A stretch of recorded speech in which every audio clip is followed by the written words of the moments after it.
नमस्ते beautiful people और आप सभी लोगों का स्वागत है चाय टॉक्स विद विक्रम जे पानिया। आज आपको एक ऐसी जगह पे ले जा रहा हूँ, एक ऐसी पर्सनालिटी से मिलाऊंगा जिससे आपको बहुत कुछ सीखने का मौका मिलेगा, मुझे भी सीखने का मौका मिलेगा। तो चलिए फिर चलते हैं, उनसे एक मुलाकात करते हैं।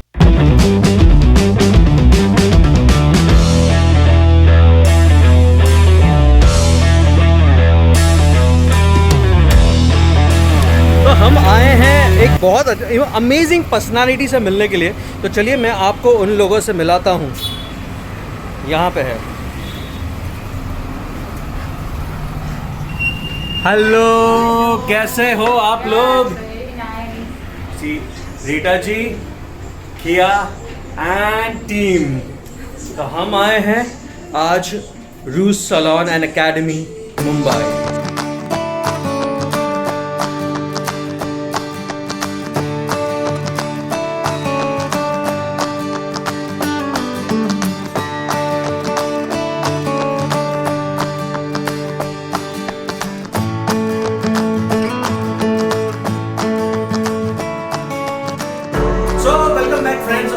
हमारे साथ है none other than Rita Mohali ji. वैसे तो इंट्रोडक्शन की इनको जरूरत नहीं है, लेकिन मेरी तरफ से एक छोटा इंट्रोडक्शन मैं देना चाहूंगा। मैं जब रीटा जी को मिला था, इट वाज ऑलमोस्ट 15 इयर्स पहले हम मिले थे। जावेद हबीब में हम मिले थे एंड रीटा जी उस समय मतलब इतने हम्बल थे। हम तो इंडस्ट्री में नए नए आए थे, but she was already a legend. उस समय आज से 15 साल पहले she was already a legend. और वो स्किन, मेकअप, नेल्स, हेयर सब में इन्होंने महारत हासिल किया हुआ है। तो चलिए आगे हम इनसे और चीजें जानते हैं। तो रीटा जी, थैंक यू वेरी मच। पहले तो आप हमारे साथ चाय टॉक्स में आए और आपने एक्सेप्ट किया हमारा इन्विटेशन, ताकि आप अपने एक्सपीरियंसेस ब्यूटिशियंस को सिखा सकते हो, बता सकते हो, अपना एक्सपीरियंस उनका शेयर करोगे ताकि उनको बहुत बेनिफिट हो उनके करियर में। तो थैंक यू विक्रम जी, आपने मुझे चुना चाय टॉक के लिए। मुझे बहुत दिनों से आपके साथ भी बात करनी थी और इंडस्ट्री को भी कुछ बताना था। Thank you so much. My pleasure and I believe सारी इंडस्ट्री को बहुत मजा आएगा आपसे बहुत सारा ज्ञान लेके। तो रीटा जी, शुरुआत पहले यहाँ से करते हैं कि आपने ये इंडस्ट्री कब ज्वाइन की, कहाँ से शुरुआत हुई, कैसे हुई? मतलब आपने पहले से सोच के रखा था इंडस्ट्री में आएंगे या कुछ और ही कहानी थी? बात ये है विक्रम जी कि मैं 12th स्टैंडर्ड में जब थी, तो वेकेशन में कुछ करना है करके एक आंटी सैलून सिखा रही थी कुछ थोड़ी सी चीज़ें। तो वेकेशन में हमने सीखा और वहाँ से पता नहीं वो मैम ने बोला कि आपका हाथ तो बहुत अच्छा है। तो मैंने वहीं से फिर 12th के बाद ही थोड़ा थोड़ा करना चालू किया। लेकिन तभी उस वक्त पापा, मतलब I am from Lohana caste, तो हमारे में लड़कियां कुछ नहीं करनी चाहिए, वैसा एक ये माहौल था। तो पापा बोलते इतना सीखी हो, इतना अच्छा करते हो, बहुत लोग हैं जिनको जरूरत है, तो आप उनके लिए करो लेकिन पैसे मत लो। तो बिना पैसे मैंने 4 साल काम किया, सबका काम करती थी, कुछ भी पैसे नहीं लेती थी। तो वहां से मेरा चालू हुआ। करीबन आई वॉज 16 ईयर्स ओल्ड, 16 साल की थी। और फिर उसके बाद 85 से मैंने प्रोफेशनली काम करना चालू किया शादी के बाद। 85 में मैंने नर्सरी ज्वाइन किया था। सो 85 मतलब 35 इयर्स हो गए। और उसके शादी के बाद मैंने ये सब प्रोफेशनली चालू किया है काम। तो रीटा जी, एक बात बताइए, देखिए ये बहुत सारे ब्यूटिशियंस को हमने देखा है कि उनकी है ना एक प्रॉब्लम होती है कि मुझे जहाँ तक मेरा एक्सपीरियंस रहा है, ऑलमोस्ट 80% से ज्यादा ऐसी ब्यूटिशियंस है जो हाउसवाइफ है या उनके घर के कमिटमेंट्स होती हैं। तो उनके लिए आप क्या सजेशन देना चाहोगे ताकि वो अपने हाउस को प्लस अपने प्रोफेशन को, पर्सनल प्रोफेशनल दोनों को अच्छी तरीके से बैलेंस कर सके? हाँ विक्रम जी, जैसे आपने बोला पहले तो 100% लेडीज ऐसे ही होती थी कि उनको घर संभालते, फिर जो टाइम मिलता है उनका रेस्टिंग टाइम होता है दोपहर के वक्त, तभी वो पार्लर का काम करते थे। लेकिन आज भी 80% लोग ऐसे हैं। तो मैं उनको ये कहना चाहूँगी कि किसी भी चीज़ को कॉम्प्रोमाइज़ मत करिए। खाली आप ऐसा कर लीजिए कि एक टाइम फिक्स कर लीजिए, एक शेड्यूल फिक्स कर लीजिए कि इतना टाइम आपको घर को देना है, और जब प्रोफेशन के लिए आपने जो टाइम निकालोगे वो 100% प्रोफेशन को देना। तो ऐसे जरूरी नहीं है कि आप घर संभाल के ये नहीं कर सकते हो, सब कर सकते हो, लेकिन जितना टाइम आपने अलॉट किया है उसमें 100% दीजिए, तो आप उसमें भी सक्सेस होगी घर संभाल के। जब देखिए we are being a ladies, ऐसे नहीं हो सकता है कि हम घर को पूरा छोड़ दें। या तो प्रोफेशन को हम उसके लिए निग्लेक्ट करें। तो ये हमें, और हम गॉड गिफ्टेड है कि हम 10 जगह भी एक साथ काम कर सकते हैं। तो आपको ये करना है कि खाली टाइम स्लॉट सब काम के लिए दे दीजिए, तो आप अच्छे से सक्सेसफुली ये काम कर सकते हैं। वंडरफुल। तो रीटा जी अभी 35 इयर्स हैं, तो 35 इयर्स में डेफिनेटली बहुत सारे चैलेंजेस आए होंगे। फाइनेंशियल चैलेंजेस होते हैं, हेल्थ को लेके चैलेंजेस होते हैं, और अभी ये जो नया आया है कोविड। तो 35 इयर्स का एक्सपीरियंस ने डेफिनेटली आपको इतना स्ट्रॉन्ग तो बना ही दिया होगा कि आप इसको ओवरकम कर सको। तो ऐसा कोई आपकी विशेष एक्सपीरियंस है जो आप शेयर करना चाहोगे, जो बताना चाहोगे ब्यूटिशियंस को, भाई देखो मैंने भी इतना सब कुछ झेला है लेकिन इसमें से ऐसे बाहर आ सकते हैं। तो ऐसा कोई मंत्र आपका है? यस, मंत्र हम बोलेंगे तो प्रैक्टिस प्रैक्टिस प्रैक्टिस, जो किसी भी आर्ट की लाइन के लिए बहुत ज़रूरी है। लेकिन अभी ज़िंदगी है तो अप्स डाउन्स आते ही रहते हैं, कभी बहुत सारे चैलेंजेस भी आते हैं। मुझे एक चैलेंज याद है कि 2004 में मैं बहुत ज़्यादा बीमार हो गई थी और मुझे स्टीरॉयड पे डाला गया था। तो स्टीरॉयड मैंने 10 साल लिया तो मैं पूरी गोल हो गई थी। तो तभी मुझे एक ये लगता था कि क्लाइंट आता था सैलून में और मुझे पूछता था रीटा मैम नहीं है। तो ये बात थी कि जो लोग मेरा काम इतना मुझे सराहते थे, इतना अच्छा मेरा काम उनको पसंद था, लेकिन वो मुझे पहचान नहीं पा रहे थे कि ये भी रीटा मैम है, यही रीटा मैम है।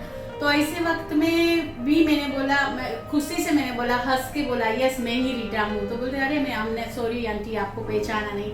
ठीक है, ये होता है। एक बार कुछ फाइनेंशियल क्राइसिस भी आए थे कि हस्बैंड का 2000 में अचानक ही बिजनेस ये हो गया था। तो आई एम सो लकी कि मेरा सैलून इतना अच्छा चलता था कि मैं घर में मतलब फाइनेंशियल क्राइसिस दिखे नहीं, जबकि हस्बैंड के बिजनेस में आए थे। और फिर सबको साथ लेते चले, मतलब हस्बैंड ने भी देखा कि शी इज डूइंग वेल, तो वो हमने यही फील्ड में अच्छे से, जैसे विक्रम जी आप बोलते हो कि भले एक बिजनेस हो लेकिन इसमें काफ़ी सारे वे है जो एक ही बिजनेस में से आप काफ़ी चीज़ें कर सकते हो। तो हमने ये किया कि हम सैलून था तो फिर हमने एकेडमी चालू किया। एकेडमी के बाद हमने इवेंट्स किए, इवेंट्स के बारे में फिर मैं आपको आगे बताती हूँ। फिर इवेंट्स के साथ हमने हेयर एक्सटेंशन किए, फिर मेरे दोनों बच्चे हमसे जुड़ गए, तो हम ऐसे हमारा कारोबार चलता गया। वंडरफुल।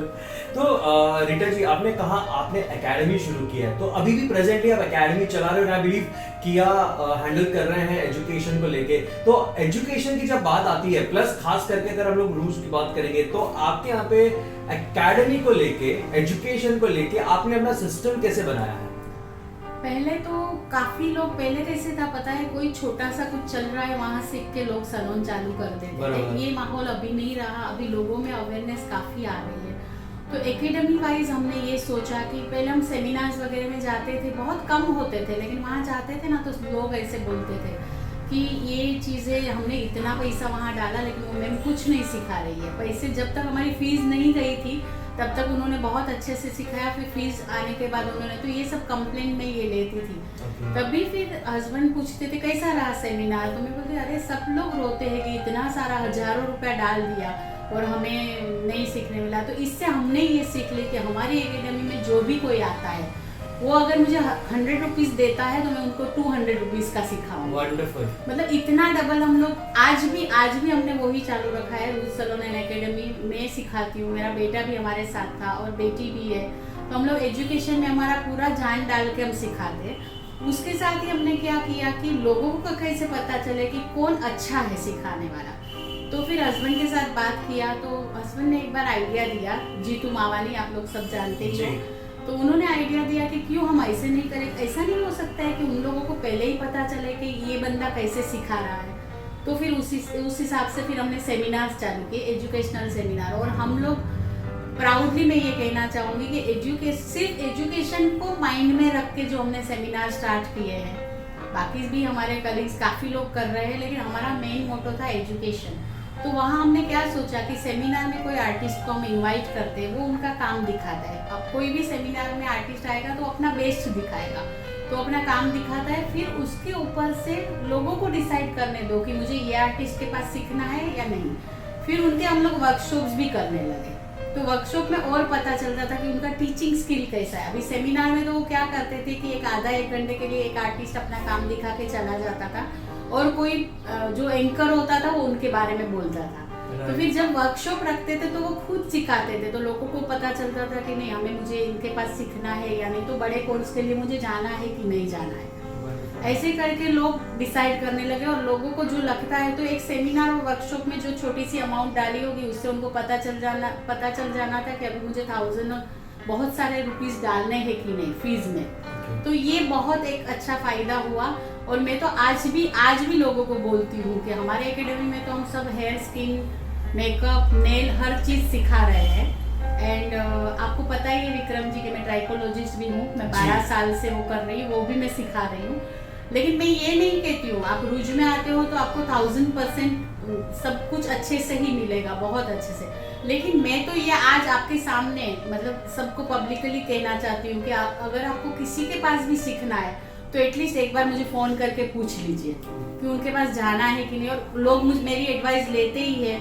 मैं उनको जब मुझे कोई फ़ोन करके पूछता है ना कोई किसी चीज़ के लिए, तो मैं मेरी रिस्पॉन्सिबिलिटी समझती हूँ कि उनको जो भी है वो सही एडवाइस देनी है। तो इसी वजह से मतलब हमारा एजुकेशन वो बहुत बड़ा मोटो है इसमें। और वी आर वेरी प्राउड कि इंडस्ट्री ने भी हमें पहचाना है कि हमने कुछ इंडस्ट्री को हमारे आने के बाद या सेमिनार चालू करने के बाद और एजुकेशनल सेमिनार देने के बाद इंडस्ट्री में काफ़ी चेंजेस आए हैं। और इंडस्ट्री इसका क्रेडिट हमें देती है कि आपने जो सेमिनार एजुकेशनल सेमिनार चालू किया उसकी वजह से इंडस्ट्री को काफ़ी फ़ायदा हुआ है। तो we are privileged to have that and we are very thankful to our industry also. बहुत बढ़िया, बहुत बढ़िया। और मैं रीटा जी की पूरी डिटेल्स एकेडमी के नीचे डाल दूंगा। अगर आप लोगों को कोई भी डाउट है, कुछ भी इंक्वायरी करनी है, कोर्सेस रिलेटेड, यहाँ पे हेयर के कोर्स होते हैं, मेकअप के कोर्स होते हैं, स्किन के कोर्स होते हैं, ट्राइकोलॉजी में तो मास्टर है एंड हेयर एक्सटेंशन जो आजकल बहुत डिमांड में है। तो आप इन सारी चीज़ों की जो डिटेल है मैंने नीचे डाल दिया है डिस्क्रिप्शन बॉक्स में, आप उनके साथ वहाँ से आप कांटेक्ट कर सकते हैं। रीटा जी, मेरे को एक चीज़ आपसे जाननी थी, हम जब ट्राइकोलॉजी की बात करते हैं तो ये कितना फायदेमंद रहता है हमारे सलून के अंदर? Like is it good doing services in salon या फिर क्या इसकी डिमांड है? विक्रम जी, आपने बहुत अच्छा क्वेश्चन पूछा कि ट्राइकोलॉजी जो है वो उसका मतलब यही है कि you are treating clients hair and skin. Okay. So ये टाइम में तो बहुत ज़्यादा नीड है क्योंकि कोविड-19 की वजह से बैक ऑफ माइंड हर एक को स्ट्रेस है और हर एक को हेयर के प्रॉब्लम हो रहे हैं। तो you are giving them good result, उनके प्रॉब्लम आप सोल्व कर रहे हो और आपके क्लाइंट का जो सैलून का रेवेन्यू है वो भी बढ़ रहा है। तो ये टाइम पे ये चीज़ की नीड है। आपको अगर ट्राइकोलॉजी इंट्रोड्यूस करना है आपके सैलून में तो this is the right time. Wonderful. और एक सवाल मुझे लगता है हमारे जो ऑडियंस हैं, व्यूअर्स हैं, सब्सक्राइबर्स हैं, वो भी ये जानना चाहेंगे, इज इट रीजनेबल सिटिंग्स होती हैं उनकी या एक्सपेंसिव होता है ट्राइकोलॉजी? नहीं, काफ़ी रिजनेबल होती है। मैं नाम नहीं बताऊंगी लेकिन जो मार्केट में ट्राइकोलॉजिस्ट है उनसे 1/4 प्राइस में ये ट्रीटमेंट हो सकती है। 1/4 प्राइस में सैलून में हो सकती है? यस, हो सकती है। और यहाँ अगर किसी को इसकी ट्रेनिंग चाहिए तो भी आपके पास वो कांटेक्ट कर सकते हैं? यस, मैं खुद देती हूँ ट्रेनिंग। डिटेल्स तो पता है, नीचे है। तो आप लोगों ने देखा कि किस प्रकार से कोई भी हेयर, ब्यूटी, मेकअप, स्किन और नेल्स के अंदर अपना करियर बना सकता है। बट यहाँ पे बहुत एक इंटरेस्टिंग चीज़ है, ये क्या है, मतलब बहुत रंगी बेरंगी चीज़ें हैं। रीटा जी, इसके बारे में पूछते हैं, रीटा जी, मैंने यहाँ पे आपके वहाँ पे ये पढ़ा था, ये है क्या, ये क्या है, व्हाट इज दिस? लाइक आपका ब्रांड नेम भी इसके ऊपर है एंड ये कुछ अलग अलग स्टैंड्स है क्या? मुझे इसके बारे में थोड़ा एक्सप्लेन कीजिए आप, व्हाट इज दिस? तो चलिए जानते हैं, कुछ इंटरेस्टिंग चीज़ मिली है मुझे रीटा जी के यहाँ पे। तो रीटा जी ये है क्या? ये है कलर एनहांसर। ओके। मतलब किसी को कलर करना है, राइट, तो 3-4 रीजन वो देते हैं कि मुझे क्यों नहीं करना है। ये क्लाइंट को कन्विंस करने के लिए कि मुझे मेरे बाल खराब हो जाएंगे, बहुत ज़्यादा पैसा लगेगा या तो टाइम लगेगा। ओके। तो ये रियल हेयर का बना हुआ है। हमने पहले से उनको कलर करके रखे हैं। ओके। तो अभी क्या है कि अगर मेरा क्लाइंट चाहता है कि मुझे ये ब्लॉन्ड कलर करना है तो हम एक्सटेंशन लगा के कलर कर सकते हैं। ये आपके बालों में डायरेक्टली अटैच हो जाएगा, तो आपके बालों को कोई नुकसान नहीं है। अच्छा, लेकिन ये इसको अटैच करना बड़ा सिंपल है, वेरी सिंपल, कोई भी सीख सकता है। अगर कोई ऐसा कोई नहीं कि रॉकेट साइंस है और बहुत तकलीफ हो जाएगी। नहीं, बहुत अच्छे से, और 30 सेकंड में एक स्ट्रैंड आप लगा सकते हो। इतना इजी भी है, इतना टाइम मतलब एक अगर ये स्टैंड लगाना है तो उसको 30 सेकंड्स लगते हैं, और वैसे अगर हम लोग जो ब्लॉन्डर वगैरह लगाते हैं उसको कितना टाइम लगता है? उतना आप करीब मिनिमम 2 घंटे पकड़ लो एक स्टैंड के लिए। एक स्ट्रैंड के लिए नहीं, सब साथ में होती है। फिर अगर तो मतलब उसको डिवाइड कर देंगे तो उतना हो जाता है।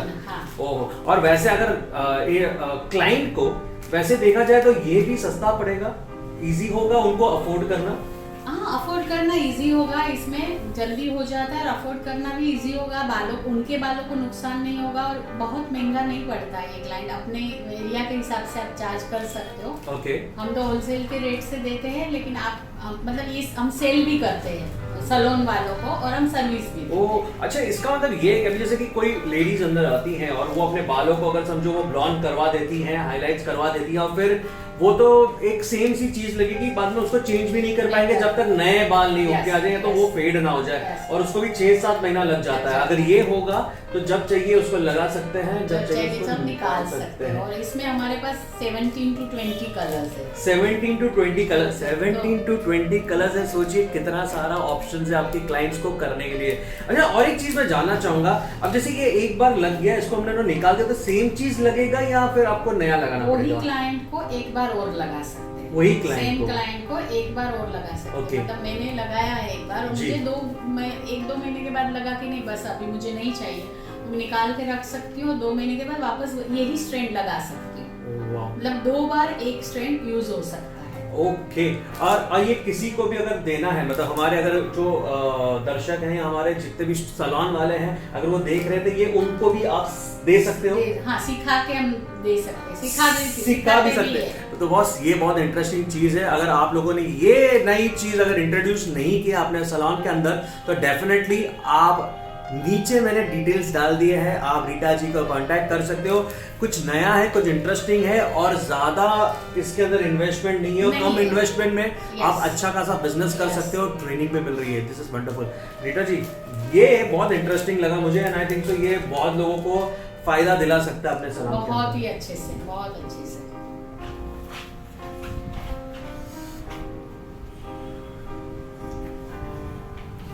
ऐसे तो ये व्लॉग एंड नहीं हो सकता, बिकॉज इस फैमिली में सभी लोग धुरंधर हैं, लेकिन और एक धुरंधर से आज मिलके ही जाएंगे। इनका व्लॉग हम बाद में करेंगे, प्रॉपर तरीके से करेंगे, लेकिन एक छोटा सा इंट्रोडक्टरी अभी होगा। सो प्लीज वेलकम किया। हाय किया, कैसे हो आप? हाय, मैं ठीक हूँ, आप कैसे? चाय कैसी है? चाय तो ऑसम है, दिस इज ऑसम। किया, एक चीज है, मतलब मैं आप लोगों को ये बताना चाहता हूँ कि मैं किया को ऑलमोस्ट, वैसे तो रीटा जी के साथ हम लोग मिले थे 2005 में, एंड उस टाइम से शी वाज अमेजिंग, और वो टाइम पे ही I think so you had got into hair, right? Almost much before 2004 में, मतलब हम 2006 में मिले थे, and she was already there. Okay, लेकिन किया के साथ एक चीज है जो पिछले 10 साल से पेंडिंग है। व्लॉग नहीं, व्लॉग तो करेंगे हम लोग, हमारी food trail.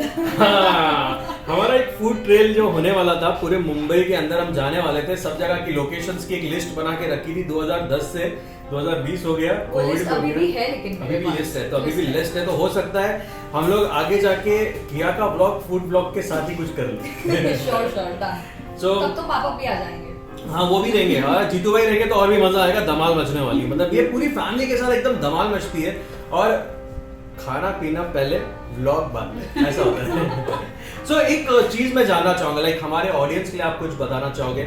So here is also a challenge, but here is also creativity. लेकिन क्रिएटिविटी के नाम पे हम लोग ने देखा ज्यादा करके लोग आजकल सिर्फ एडॉप्टेशन करते हैं, मतलब हेयर ड्रेसर्स जो होते हैं वो ज्यादा करके सिर्फ अपने कमीशंस को पूरा करने के लिए काम करते हैं। What will you advise those hair dressers, ताकि वो कॉन्सेंट्रेट ज्यादा करके आप क्रिएटिविटी पे करें? जैसे आपने बोला, एडप्टेशन होता है, basically from the west. Fashion week में किसी ने कर दिया, या किसी बड़े सेलिब्रिटी ने इंस्टाग्राम पे कुछ पोस्ट कर दिया, तो everybody would like to do something that, whether it's colour या फिर स्टाइलिंग बोल लो या जो भी है। Adaptation is a good thing, but we have to consider कि हमारे यहाँ के लोग, उनका स्किन कलर, उनका कॉम्प्लेक्शन वो जैसे दिखते हैं face structure, everything is very different from those people. Right. और उनके फोटोग्राफ्स यूजुअली फोटोशॉप होते हैं। Okay. हमारे क्लाइंट्स वैसे दिखने नहीं वाले हैं रोज। सो टेक्निक अडॉप्ट कीजिए, पर उसको अपना एक क्रिएटिव स्पिन दे दीजिए। और वो क्रिएटिव स्पिन तब आएगा जब आप कॉन्सेंट्रेट करोगे अपग्रेडेशन पे। ओके। मैंने 15 साल पहले एक कोर्स कर लिया, उसके बाद मैंने कुछ नहीं किया, मैंने सिर्फ यूट्यूब वीडियोस देख लिए कि क्या कैसे होता है। सैलून में कंपनी ने आके सिखा दिया, कंपनी आपको वही सिखाएगी जो उनको बेचना है, आपको वो सीखना है जो आपको करना है। वंडरफुल, बिल्कुल correct. So concentrate more on your upgradations की ठीक है मार्केट में कौन सी टेक्निक्स नहीं आई है, और फिर उसको अपने हिसाब से आगे लेके जाइए। That will be more advisable for me. और आपका एक निश क्रिएट हो जाएगा कि ये बंदा या ये बंदी कुछ अलग करती है। Right. So upgradation is the key. Upgradation is always the key. Upgradation is the key. Always the key. Always the key. So अगर आप लोग अपने आप को अपग्रेड करना चाहते हो, रूज एकेडमी का कांटेक्ट डिटेल्स मैंने डाल दिया है। Thank you. Thank you. Thank you. चाय बहुत अच्छी है। अगर आप कभी रूज सैलून आते हो, चाय अमेजिंग मिलती है, बहुत बढ़िया होती है। तो मतलब इनके लिए भी आप रीटा जी से जाके मिल सकते हो। देखो कंसल्टेशन तो अच्छी मिलेगी, चाय बहुत ही अच्छी मिलेगी, एंड आपका करियर बनेगा। ब्यूटी सर्विसेज भी अमेजिंग है, तो आप कभी भी जा सकते हो रूज सैलून में। कॉन्टैक्ट नीचे दिया हुआ है सारा डिटेल्स। तब तक मैं एक चाय ले लेता हूँ।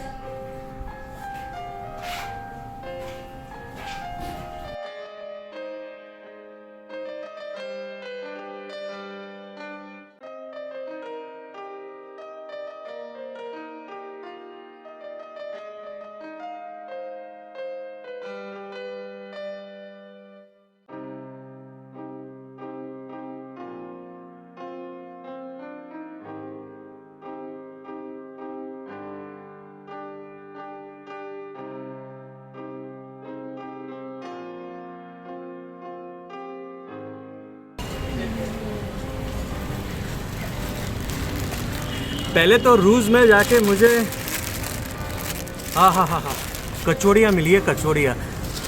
लेकिन अगर आपको व्लॉग्स पसंद आए तो आप इस चैनल को ज़रूर सब्सक्राइब कीजिएगा, बेल आइकन भी दबाइएगा, बिकॉज अगला व्लॉग जब भी आएगा तो आपको उसका नोटिफिकेशन मिल जाएगा। कचौड़ियाँ तो बहुत अमेजिंग है। Thank you very much Rita जी।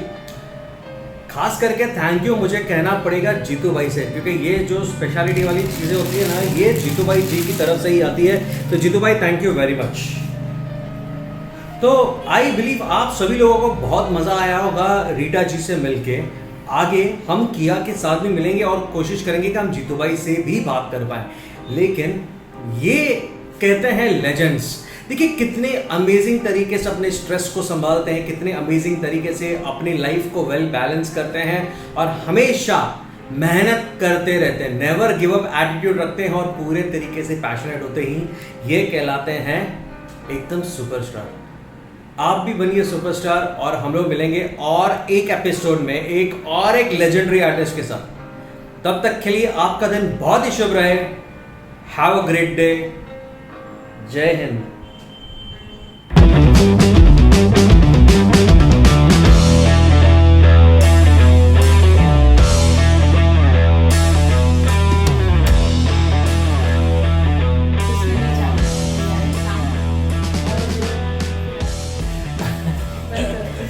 बंद नहीं करेगा, हम तो ऐसे